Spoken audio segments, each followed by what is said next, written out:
5 Cincinnati Bengals predictions that will come true before the 2025 season kicks off. I'll be honest with you, man. I'm hoping a lot of things happen. Before the season kicks off. One, obviously, let's get the easy ones, okay? Trey, Shemar, those situations need to get figured out, right? Not a question. Those situations need to get figured out. We need to see some actual serious snap time or rep time for Shemar Stewart to, actually be able to see how good he is. And also, so he's up to speed with stuff and he's not going to get hurt day one in the, season, right? That's definitely important. Other than that, I want to see a lot of progression and more play, I guess more reps. We're going to see more reps, but more progression from Anthony and Tyson Anderson, as both of them are now the backup safeties. And if we're not picking up any other safety, I want to see as much play time as possible from those guys, because those guys are going to be our rotation guys. And with our safety core being very thin right now, with just Jordan Battle and Geno Stone, I want to see the backups. I want to see how the backups can actually do. So I want to see a huge progression from those said players. I would love to see huge progression from Myles Murphy, who obviously is going into a season where he really needs to step up. Again, like I said, it's one of those situations where it's gonna be interesting. It's going to be an interesting training camp. We're not going to get all the answers. We're going to have a lot of questions going into the season, and I think we might get them answered right away, for better or for worse. All right, number 1, Trey Hendrickson will sign a suspension before the preseason.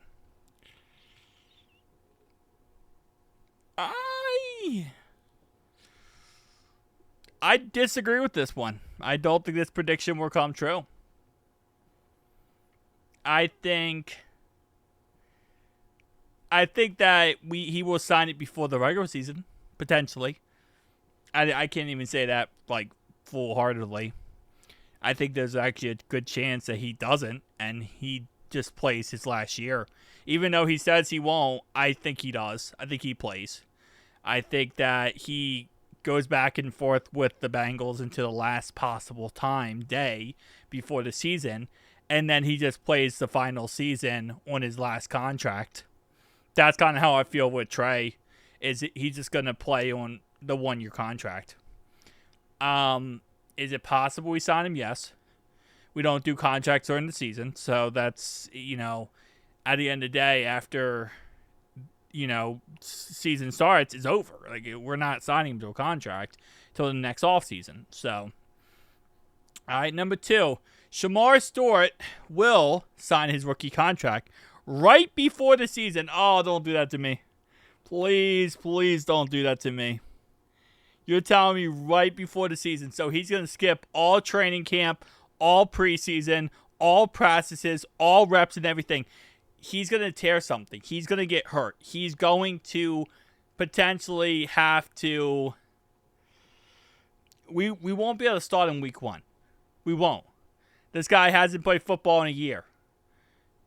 If he doesn't play, that would be awful. If he doesn't practice at all or do reps at all, do anything at all, he's going to tear something, hurt something, and he's going to be out for the season. And then it's going to be like that, the whole situation is going to be pointless if you've been playing him. I'd rather get more play time from Myles Murphy than at that point. Because at least he has reps throughout the whole entire offseason, so I know he's up to speed on Al Golden's defense. It's another thing. We have a brand new defense. We have a brand new system under Al Golden. So, please don't let that happen. The Shemar Stewart situation, I think, will get signed maybe midway through training camp. If it's right before the season, I'm going to probably tear my hair out of my head. Lucas Patrick will clear Cody Ford in right guard battle. Yeah, I think that's pretty obvious at this point. I love Cody Ford, but Cody Ford is Swiss Army knife. He's kind of like that backup you can use anywhere. We need a starter, And we're not going out there and signing a right guard right now or veteran right guard. So most likely we're going to try to use someone on the roster. I don't think it's going to be Cordell Volson. I don't think Fairchild's left guard. And could be Jackson Kirkland. I think that's something that we got to really look out for is Jackson Kirkland making an appearance as the starting right guard for this team. Which, hey, under Scott Peters, excuse me, under Scott Peters, anything is possible. But, yeah. Taj Brooks will make Zach Moss expendable at running back. I don't think so.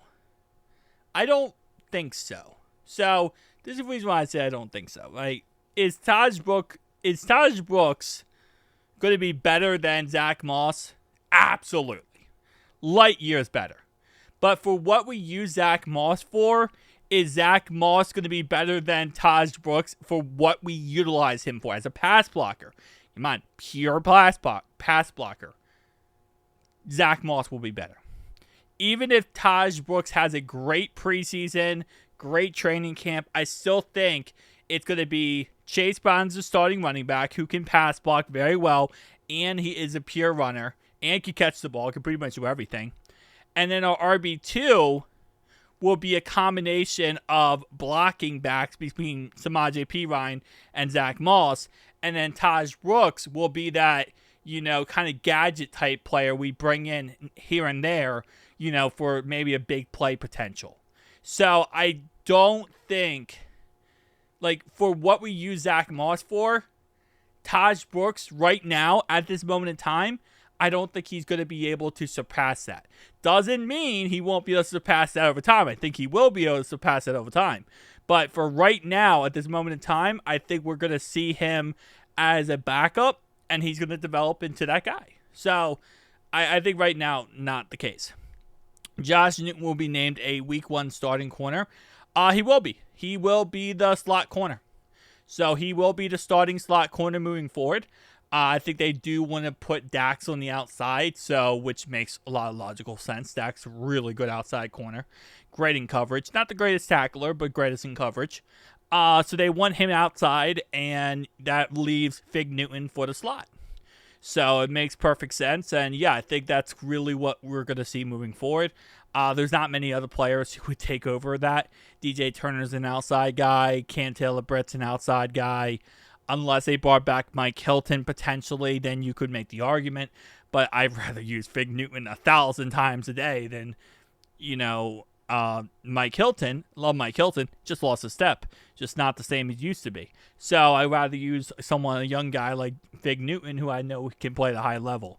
So no problem, if they did bring back Mike Hilton. But I think 100% we'll see the starter being Josh Newton.